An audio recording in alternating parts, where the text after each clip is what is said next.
Get this and get it straight. Crime is a sucker's road, and those who travel it wind up in the gutter, the prison, or the grave. The trail started in Montana with a bum with two names rushing away from his lady love, and led fast into L.A., past a southerner from Canada, a worried wool dealer, and a chorus girl with a .45. When it finally stopped at murder in the park, the tramp was still in a hurry.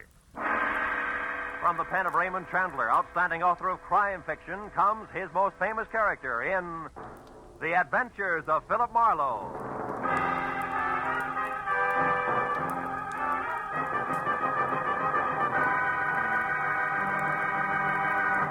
Now, with Gerald Mohr, starred as Philip Marlowe, we bring you tonight's exciting story, The Bum's Rush.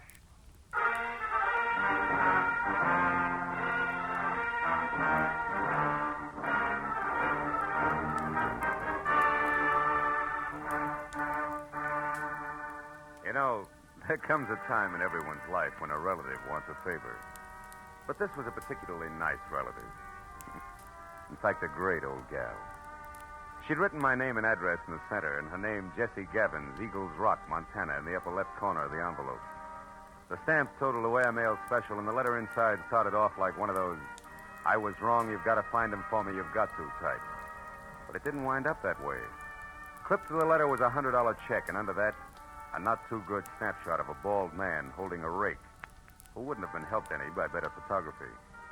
10 minutes later, at exactly 8 p.m., my long-distance call was put through, and the voice that belonged to Aunt Jessie was snapping at me from Eagles Rock, Montana, like the end of a whip. Certainly I wrote it. How many Jessie Gavinses do you think there are in Eagles Rock? Philip, I want you to find Jonathan Miter and see if he's all right. Yeah, you said that in your letter. Jonathan Miter is my fiancé. Aunt Jessie. Oh, I know what you're thinking, young man, but I'm 51 and he's 55, and there's nothing wrong with the September song if the harmony's close enough. Yeah, I hope my harmony's that good when I'm 55.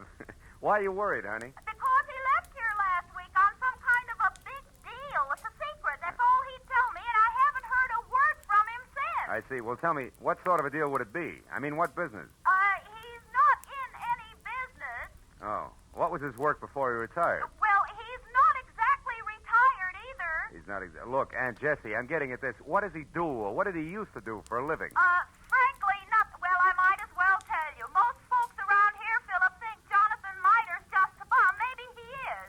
He came to town, Philip, on a freight train a month ago, and he's been raking leaves for handouts ever since. That's how I met him. But he's a fine, honest, proud man, and I'm going to marry him. Congratulations. Yes. Look, you didn't happen to give that fine, honest, proud man a wad of money to finance this big deal of his, did you? Oh, no. Well, then don't. Because I'll be frank. Sounds to me like a broken-down con man warming up a new routine. Then I'll gladly pay to find that out, Philip. But I think you're wrong. Jonathan told me that he had to prove himself by making some money of his own before he'd marry me. As if I didn't have enough to take care of two people already. Okay, Jessie, it's a little off-center, but I'll buy it. Philip, Huh? when you find him, don't tell him that I hired you. As I say, he's very proud, and it'd hurt him. And now all I can give you to go on, aside from that snapshot I sent, is an address, 764 Hope Street in Los Angeles. 764 Hope Street. Well, how'd you get that? From checking through every single thing of his I could lay my hands on. It was on the back of an envelope. Of course, it may not mean nothing. You're so right, Jessie. Please, now, don't joke with me, Philip. Jonathan was so serious and in such a hurry, and there was a funny, brave glint in his eye when he left. Do your A best. brave glint. Oh, no. Okay, Jessie, no jokes. Goodbye, darling.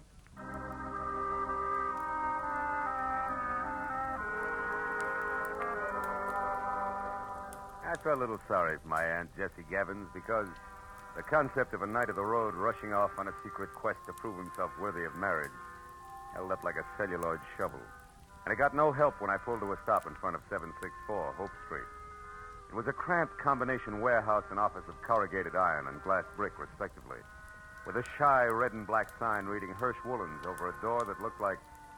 Well, it looked like it handled about as much business recently as a repair shop for spinning wheels. It was half open, however, so I went in just in time to catch the last round of what must have been a healthy spat going on behind a frosted glass door marked private. Well, I'll tell you something, Mr. Eldenhurst. Keep your eyes more on wool and less on nylon, and you'll be better off. All right. Heaven's sake, Martha, this is no time to quibble. We've got got more important things to do. Unless, of course, you want to keep that chorus job at the Plumes forever. Well? Okay. You just watch your step. Goodbye, Eldon. Stand aside, stupid. This is a hallway, not an art gallery. Yeah, there's a petty girl if ever I've seen one. Well, what do you want? Oh, Mr. Hirsch. Yes? Yeah, well, I'm Ned Johnson. I'm looking for a job. What kind? Oh, salesman. Wool's my line. I see. And how long have you been waiting out here? Oh, I just stepped in. Come inside. Thanks. Sit down. Now, what is your specialty? Woolens, worsteds, or felts? Well, I've handled them all. We confine ourselves largely to a very high-grade merino woolen, Mr. Johnson, Ned Johnson. I've worked with merino. Well, and what about the others? Lester, perhaps?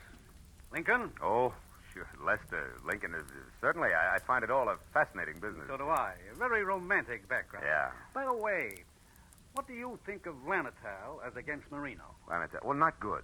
No, you see, I've watched the Lanatals from the range right through shearing and on up to weaving. It just doesn't compare with... what's the matter? What are you really after? I slipped, huh? You fell on your face. Lanatal is synthetic wool made from milk. Now, who are you? Okay. I'm from the Sequoia Credit Association. We're investigating you. Just a periodic routine thing. It's strictly confidential. Get out of here and stay out if I ever catch you. All right, take it easy. I was clumsy, that's all. Don't start a riot about it. Look, you pry into my That's affairs quite again. a temper you got there. Better watch it, Hirsch. It'll get you in trouble. So long.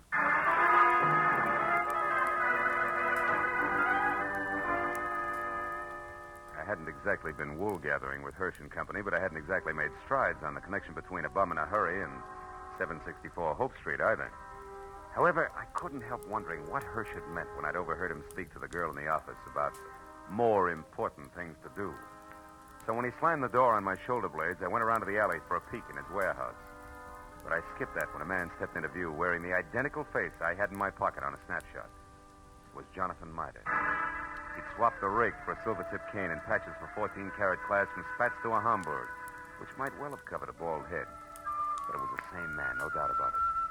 So I decided to play this one strictly three cushions with reverse English. Hey. Huh? Hey there, you. Oh, were you addressing me, sir? Yeah. Don't I know you? Oh, sure I do. Points east, huh? You're mistaken, my man. I haven't been east in 30 years. Oh, come on, friend. I'd know you anyway. You're good old Jonathan Mitre. Sir, I am Ross J. Crowley of Canada, and I have never had the dubious pleasure of your acquaintanceship until this very moment. Ross J. Crowley of Canada, huh? Mm-hmm. Okay, Mitre, that's the way you want it. What are you doing around the wool business? Setting it up for a fleecing or just pulling us over somebody's eyes? My good man, you've obviously confused me with someone else. Now, pack off, like a nice fella. I'm in a hurry. Now, wait a minute, Pop. Wait a minute. Let's get this straight first. Your name's not Crowley. Why are you using it? By Godfrey, sir, you're trying my patience. Stand aside. Come on, let's have it. Oh, very well, if you insist. Here it is. Look out. Hey, come back here, you old goat. Why don't you look out? Why, you awkward roughneck. Why don't you look where you go? I was, but I couldn't get around all three of you. Three? What do you mean? You and your 2 big feet. If you can't keep those gunboats out of people's way by yourself, hire a pilot. Oh, by now my boy's so far ahead I couldn't catch him if he stopped for lunch. Thanks to you. Goodbye. Went as far as the corner anyway, but I'd been right the first time. Jonathan Mitre, alias Ross J. Crowley of Canada, was long gone, and I had no idea where. This left me with one slim, lovely lead, a lady named Marcia. If I'd eavesdropped correctly, she would shortly be making with the legs in the chorus of the Plume Theater restaurant. It was 7:30 when I entered the platinum-plated tourist trap on Hollywood Boulevard that featured small portions of bad food under glass and large helpings of good skin under lights. Cost me $10 and a fast ad lib backstage, but it would have been worse out front, so when the chorus high kicked its way out into the wings, I nailed Marcia as she went by. She narrowed a half a pound of mascara at me and let a footlight smile drop, which left very little else. Yeah, my name's Marcia. What do you want? Make it snappy. I gotta change. Change what? Your hairdo? This won't take a minute, baby. All I want to know is where Jonathan Mitre can be found. How should I know? I never heard of him. You're stalling on your own time, baby. I got all night. Nuts to you, Jack. Blow. Come back here. This is important. Now listen, you. I don't know anybody called Jonathan, what's his name? And put one more fingerprint on my arm and you'll get bounced out of here on your head. You know, there's just a chance you could be on the level. Look, the guy wants about 55 and spats with a Hamburg over what is no doubt a bald dome. Carries a black cane with a silver tip and for some reason answers the name of Crowley. Crowley? Yeah, that's it, Ross J. Getting warmer, huh, kid? And don't bother telling me you never heard of him. So I've heard of him. So what? He's a good pal of mine. Met him a couple of nights ago. He's quite a sport. I'll bet he is. Where can I find him? What do you want him for? I want to talk to him, that's all. Where's he live? Up a tree. Like I said, Buster Blow. And like I said, baby, this is important. So important, I'll have a lopsided line in the next number if you don't talk, because you won't be there. You'll be on your way to the pokey. Now, where does he live? I don't know. He's from Canada. You can come closer than that, sweetheart. Give. All right. He tells me he takes a walk in the park every night. He raves about the gladiolas. Like they grow in Coldwater Canyon Park, maybe? Maybe. Thanks, you're a good kid. Keep your powder dry, baby. I'll see you.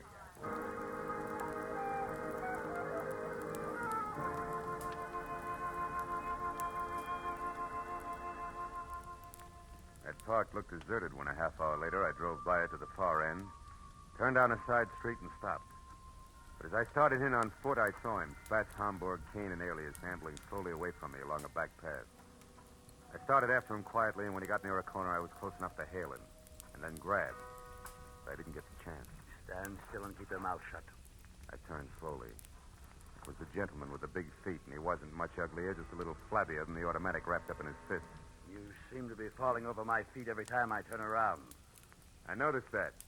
But I figured the first time was coincidence. What do you figure now? That our gay dog, Mr. Crowley, who just turned that corner there, is wagging two tails.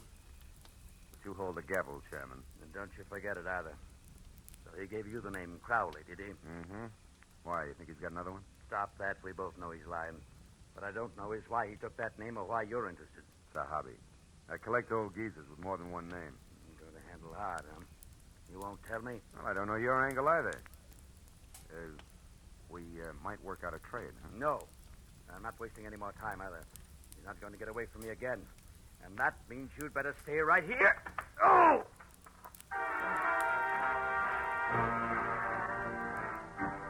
Piled me up on the ground with a stomach full of pain. I saw him run down the path.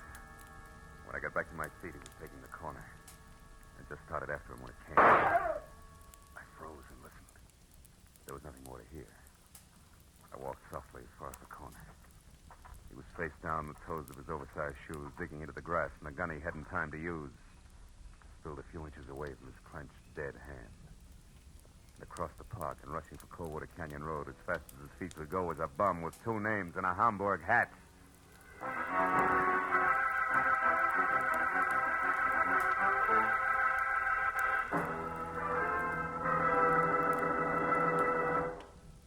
In just a moment, the second act of Philip Marlowe. But first, 30 minutes packed full of talent, music, and fun. That's the Horace Heidt Original Youth Opportunity Show, coming your way every Sunday evening on CBS.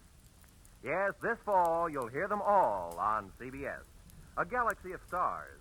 And one of the brightest is genial Horace Heidt, who keeps the fun rolling with one hand and with the other pushes open the door to opportunity. Gives a talented youngster his big break toward fame and fortune in show business. Remember, Sunday night, it's Horace Heidt and his original Youth Opportunity Program. Listen every Sunday, starting this Sunday, over most of these same CBS stations. Tune in this fall for the shows that you love best of all. Listen carefully. Here's the address. It's CBS. Now, with our star, Gerald Mohr, we return to the second act of Philip Marlowe and tonight's story, The Bum's Rush.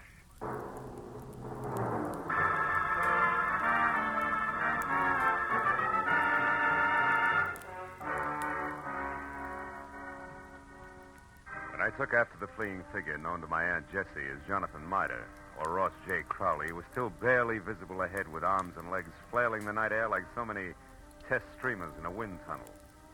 I didn't know any more about his double identity than I had before. But I did know that what might have started as only a confidence game of sorts had now mushroomed in a murder with the aforesaid gentleman very much involved. And a moment later, when I saw him, breathless and afraid, duck into a sagging, deserted wooden shack that showed a single red light and was labeled Department of Parks, Fire Equipment Private, I figured the right time and place had come to talk it all over. When I finally carefully stepped inside and announced both myself and 38 in hand in definite stentorian tones, he agreed wholeheartedly. All right. I'll come out just as you say, sir, with my hands up. After all, I I've no reason to hide. Other than murder, no. What murder?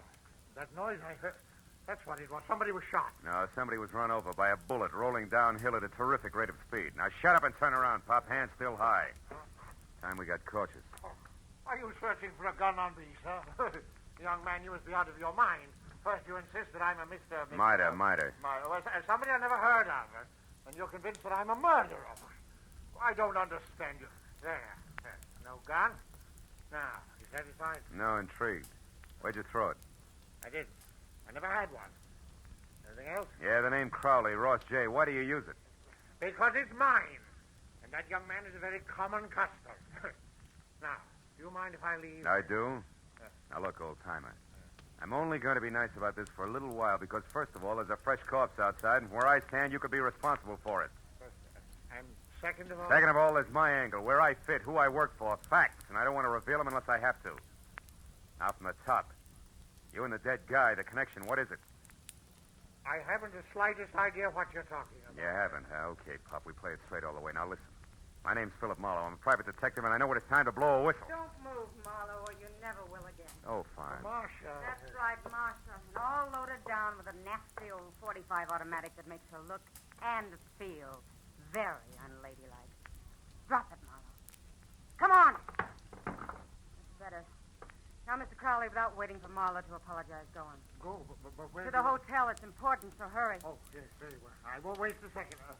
The key. You won't need the key. Somebody's waiting for you. Goodbye, Mr. Crowley. Goodbye. I hope I never meet you again, Mr. Maitland. Good night. It's cute, isn't he? Uh-huh, darling. The moment's unimportant. Right now, you're my only concern, Marlowe. Oh, that's nice, Marcia. It's cozy, just the three of us. You and that giant U.S. pistol, caliber 45.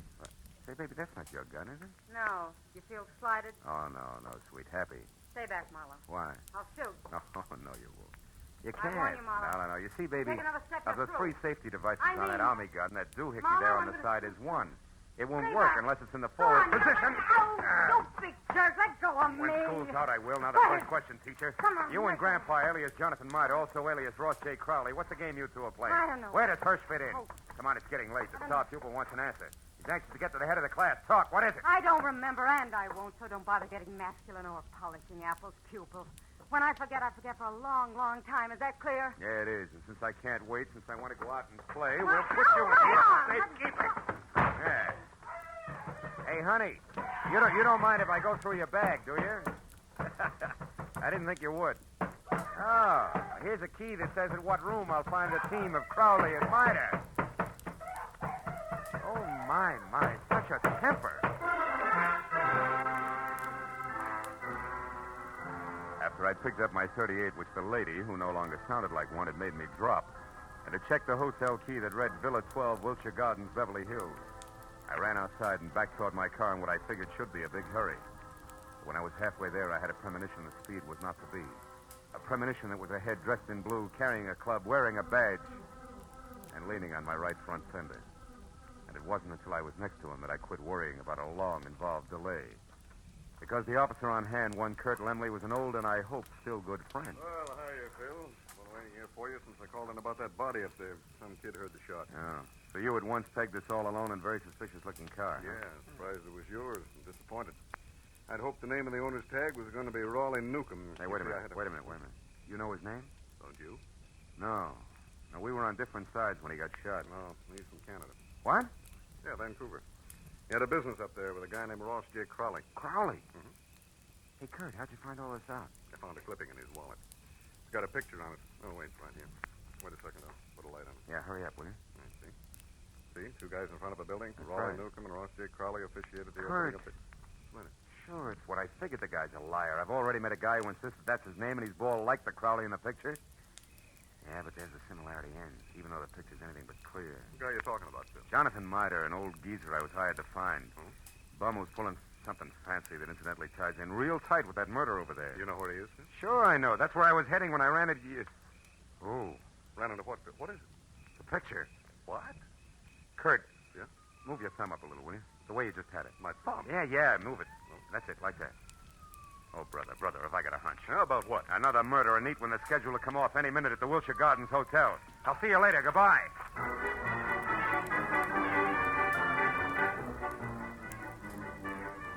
Best it was 10 screeching stop-and-go minutes from Coldwater Canyon Park across Beverly Hills to the Wilshire Gardens Hotel on the boulevard of the same name. And all the way, I kept hoping, over time, that one of two things was so. Either my hunch was wrong and nobody else was going to get hurt for a while, or it was right and I was still on time. But when I was there, parked and running toward the Villa number 10, which was a silent stucco square, choking to death under ivy, and showing only a single light in the living room, I was almost sure that it was going to play still another way. Me right and too late to do any good. When I tried the door and found it open, and inside saw at once the letter propped up against a lamp on an end table that I'd been afraid I'd find, there was no longer any doubt. And even as I crossed the room, I knew that I was going to read a suicide note addressed to the police, telling them that the undersigned Ross J. Crowley had taken his own life, as well as that of the partner he'd been stealing from, Raleigh Newcomb, who had currently been pursuing him. But I didn't know until I reached for the letter to make sure that I'd figured right was the last line, just before the signature. It read, "Also, rather than face the humility of being dragged through the courts for killing Newcomb, they've taken the life of a man who would have caught me. A private detective named Philip Marlowe." You did well, Marlowe. What? Especially when it's your own obituary. No, don't move. Well, Mr. Hirsch, huh? Or do I call you Crowley now? Doesn't matter, Marlowe. Suit yourself. What does matter is that you're not quite the boy genius you think you are. Meaning what? Meaning Marcia. You talk to her at the Plumes, then she talks to me. Between the two of us, we've maneuvered you around just like we wanted to. So we could include you in our plans. In other words, Marlowe, when Marcia sent Mida here from the park, we knew you'd follow. Marcia's reliable. Yeah, all year round, I'll bet. Okay, Crowley, so the one with two heads isn't Jonathan Mida, it's you. You is Eldon Hirsch here in L.A. Is Ross J. Crowley, Newcomb's partner up in Canada. A crooked partner, Crowley, who, when he knew he was going to be caught, decided to kill himself, but with another guy's body. Jonathan Mida, so it wouldn't hurt. Exactly. Also, Marlowe, nobody will bother to look past what will pass as Crowley's buddy, or the murderer of Newcomb, who I didn't expect on the scene. I think you'll admit it's all accounted for in that letter there in Crowley's, my handwriting. Bravo, you skipped nothing. Now, what about me? Yes, you. You must go before Jonathan Mida, you know. Otherwise, the coroner might find something wrong with the sequence of death. So it's you first, then Mida. Who no doubt is unconscious in the bedroom right now? Oh, Mr. Marlowe, who no doubt is standing right here listening carefully. Mida, you crazy fool. Stay where you are. No, Mr. Crowley, I won't. That way I die. This way, at least I have a chance. Yo, Crowley! My shoulder. Mida, you all right? Yeah, I think so. Just wing. Oh, you got him, didn't you, Mr. Marlowe? Yeah, No. No, Jonathan, you got him. That rush did it, you big... Bum, Mr. Marlowe? Yeah, bum.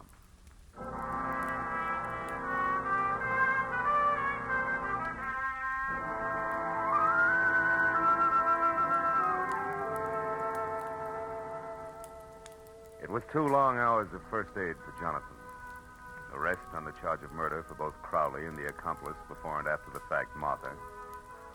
And questions and answers in triplicate for the police before Mida and I were finally alone and back in my office waiting for a call we put through to, of course, Eagles Rock, Montana. But even then, the gentleman vagabond couldn't quite get over things. Then, in other words, Mr. Marlowe, this Crowley, who introduced himself to me as Hirsch, had his fiendish plan already formulated. And on one of his trips down from Canada, saw me when his train stopped at Eagles Rock. I was raking leaves around the depot. And he saw me, and he hired me on the spot because he needed someone to fit the part of his corpse. That's it. And you'll admit you were well qualified for the job, alone in the world. Except for Jesse, Which you didn't happen to mention. And the fact that you were bald. That's true, Mr. Don't be sensitive. You see, Crowley or Hirsch was also bald. What? All that hair of his a wig? That's right. Toupee, every bit of it. And incidentally, you see, the reason I caught on to things, Johnny, a policeman found a newspaper picture of Newcomb and Crowley in Newcomb's wallet. Which told you that I couldn't be Crowley. That's right. It also told me more. When the policeman accidentally put his thumb over the bald part of Crowley's head, it gave me a different picture. Then I only paid attention to what I could see, features blurred though they were. Which you then you were Herschel. Uh-huh. Well, Jesse, Yeah, wait a minute. I know. Hello? Mr. Philip Marlowe, please. This is Marlowe speaking. On your call to Miss Jessie Gavins in Eagles Rock, Montana. Tanner. One moment, please, sir. Here, take it, Jonathan. Me? Yeah, go ahead, speak. All right. Hello, Jesse. Jessica. Yeah, this is Johnny. Yeah, Cuddles. Yeah, it's me, all right. I'm in Los Angeles with Mr. Marlowe. Cuddles, you don't have to shout so loud, you know. She's clean up there, the Eagle. I know, but she can hear you. Just talk. Jessica, you guess what happened now? I'll tell you. Yeah. A man hired me to work for him. To pose, impersonate a Mr. Ross J. Crowley, because he said he had to be free to investigate some crooked people who would try and contact me. Yeah. And since he offered good money right on the spot there, Jessica, I took the job. I thought you'd be proud of me making extra money. No, wait a minute, Jessica. Mr. Marlowe, I better cut this short. It's long distance. It's cost money. Don't worry about it, Johnny. There's no hurry. Take your time. Oh, Jessica. Now, what this man really wanted, you there, Jessica? Was to use me as a corpse. That's right, a body. No, I feel fine. You see, he was going to put his rings on me, another identification, to knock me unconscious. Let me do this.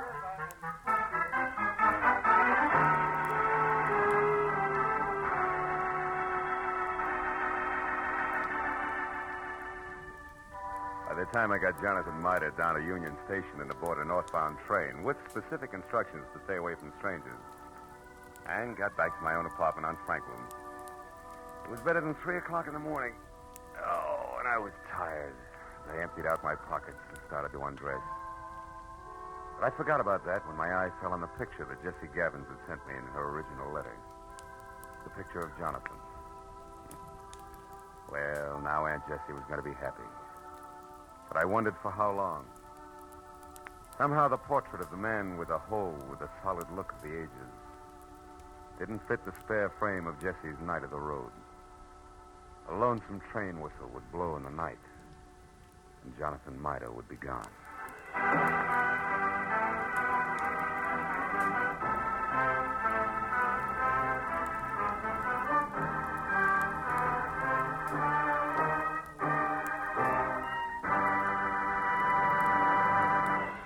The Adventures of Philip Marlowe star Gerald Mohr and are produced and directed by Norman MacDonald. Script is by Mel Donnelly, Robert Mitchell, and Gene Levitt. Featured in the cast were Georgia Ellis, Hans Conrad, Ann Morrison, Herb Butterfield, Wilms Herbert, and Bill Boucher. The special music is composed and conducted by Richard Arant.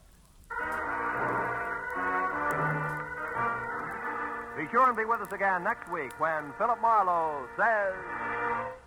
The lady tourist was a school teacher out after glamour, and she got it.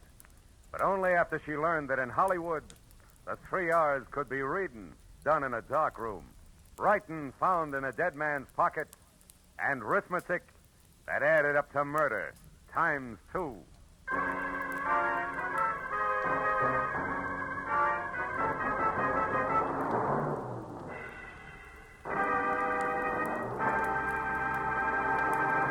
If you think you've got troubles, you should be married to Liz Cooper. She can scare up more trouble than a tropical hurricane, but it's always the kind of trouble you can laugh at because it's all part of My Favorite Husband, starring Lucille Ball.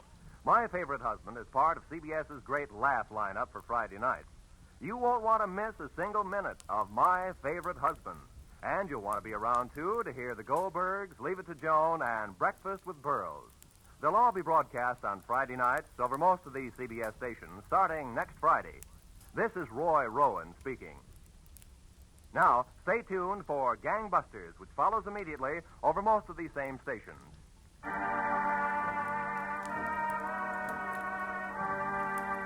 This is CBS, the Columbia Broadcasting System.